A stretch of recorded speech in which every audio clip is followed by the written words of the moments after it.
ನಮಸ್ಕಾರ ಸ್ನೇಹಿತರೆ, classic Kannada YouTube ಚಾನಲ್ಗೆ ಸ್ವಾಗತ. ಇತ್ತೀಚೆಗೆ ಎಲ್ಲರೂ ತರಕಾರಿ, ಹಣ್ಣುಗಳನ್ನು, ಸೊಪ್ಪುಗಳನ್ನು ಕತ್ತರಿಸಲು ಕಟಿಂಗ್ ಬೋರ್ಡ್ ಬಳಸುವುದು ಸರ್ವೇ ಸಾಮಾನ್ಯವಾಗಿದೆ.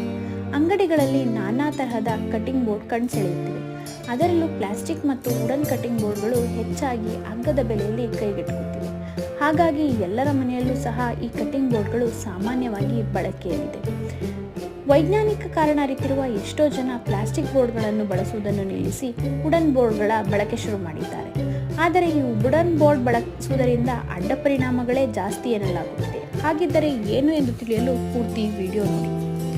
ಪ್ಲಾಸ್ಟಿಕ್ ಒಳ್ಳೆಯದಲ್ಲ ಎಂದು ಮರದ ಹಲಗೆಯ ಮೇಲೆ ತರಕಾರಿ ಕಟ್ ಮಾಡುವವರಿಗೆ ಈ ವಿಚಾರ ಕೇಳಿದರೆ ನಿಜಕ್ಕೂ ಆಶ್ಚರ್ಯ ಎನಿಸಬಹುದು. ಆದರೆ ತರಕಾರಿಗಳನ್ನು ಕತ್ತರಿಸಲು ನಾವು ಬಳಸುವ ಮರದ ಹಲಗೆ ಸುರಕ್ಷಿತವಲ್ಲ. ಏಕೆಂದರೆ ಮರವು ಸ್ವಭಾವತಃ ಸರಂಧ್ರವಾಗಿದೆ. ಅಂದರೆ ನಾವು ಕತ್ತರಿಸಿದ ಆಹಾರದಿಂದ ತೇವಾಂಶವನ್ನು ಸುಲಭವಾಗಿ ಹೀರಿಕೊಳ್ಳುತ್ತದೆ. ಟೊಮೊಟೊ ರಸ, ಕೋಳಿ ಪೀಸ್ಗಳು ಅಥವಾ ಶುಂಠಿ ಮತ್ತು ಬೆಳ್ಳುಳ್ಳಿ ರಸ ಮರದ ಹಲಗೆಯಿಂದ ಸುಲಭವಾಗಿ ಹೀರಲ್ಪಡುತ್ತವೆ. ಈ ತೇವಾಂಶವು ಬ್ಯಾಕ್ಟೀರಿಯಾ ಮತ್ತು ಶಿಲೀಂಧ್ರಗಳ ಬೆಳೆಯಲು ಅನುವು ಮಾಡಿಕೊಡುತ್ತದೆ ಎಂದು ಮುಂಬೈನ ಅಪೋಲೋ ಆಸ್ಪತ್ರೆಯ ಹಿರಿಯ ಕ್ಲಿನಿಕಲ್ ಡಯಟೀಷಿಯನ್ ವರ್ಷಾ ಗೋರ್ ಹೇಳುತ್ತಾರೆ.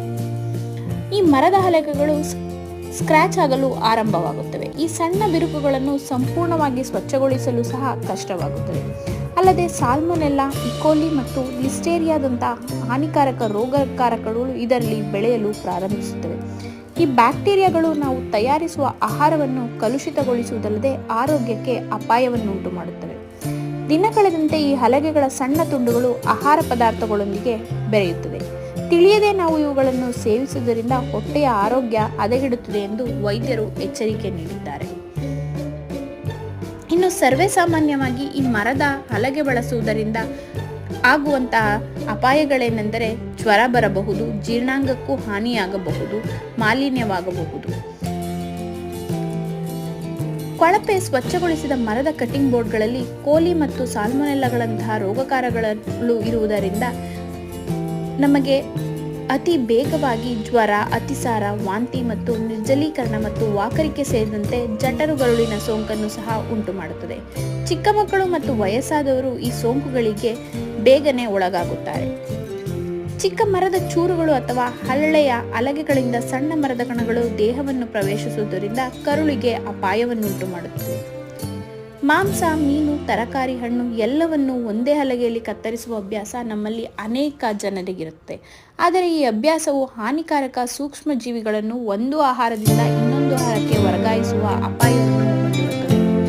ಸೊ ಇದರ ಬದಲಿಗೆ ನಾವು ಪರ್ಯಾಯವನ್ನು ನೋಡಬೇಕು ಎಂದರೆ ಬಿದಿರಿನ ಹಲಗೆಗಳನ್ನು ಉಪಯೋಗಿಸುವುದು, ಗ್ಲಾಸ್ ಅಥವಾ ಆರ್ಕಲಿಕ್ ಬೋರ್ಡ್ಗಳನ್ನು ಉಪಯೋಗಿಸುವುದು, ಸ್ಟೀಲ್ ಹಲಗೆಗಳನ್ನು ಉಪಯೋಗಿಸುವುದು ಉತ್ತಮವಾಗಿದೆ. ಇತ್ತೀಚಿನ ದಿನಗಳಲ್ಲಿ ಸ್ಟೇನ್ಲೆಸ್ ಸ್ಟೀಲ್ ಹಲಗೆಗಳು ಜನಪ್ರಿಯವಾಗಿವೆ. ಇವು ದೀರ್ಘಕಾಲ ಬಾಳಿಕೆ ಸಹ ಬರುತ್ತವೆ. ಅಲ್ಲದೆ ಇದು ರಂಧ್ರಗಳನ್ನು ಹೊಂದಿಲ್ಲ. ಜೊತೆಗೆ ಸ್ವಚ್ಛಗೊಳಿಸುವುದು ಕೂಡ ಬಹಳ ಸುಲಭವಾಗಿದೆ. ಆದ್ದರಿಂದ ಸ್ಟೇನ್ಲೆಸ್ ಸ್ಟೀಲ್ಗಳ ಹಲಗೆಗಳನ್ನು ಬಳಕೆ ಮಾಡುವುದು ಉತ್ತಮ ಎಂದು ವೈದ್ಯರು ಹೇಳುತ್ತಾರೆ. ಮಾಹಿತಿ ಇಷ್ಟವಾದಲ್ಲಿ ಲೈಕ್ ಮಾಡಿ, ಶೇರ್ ಮಾಡಿ, ಸಬ್ಸ್ಕ್ರೈಬ್ ಮಾಡಿ. ಧನ್ಯವಾದ.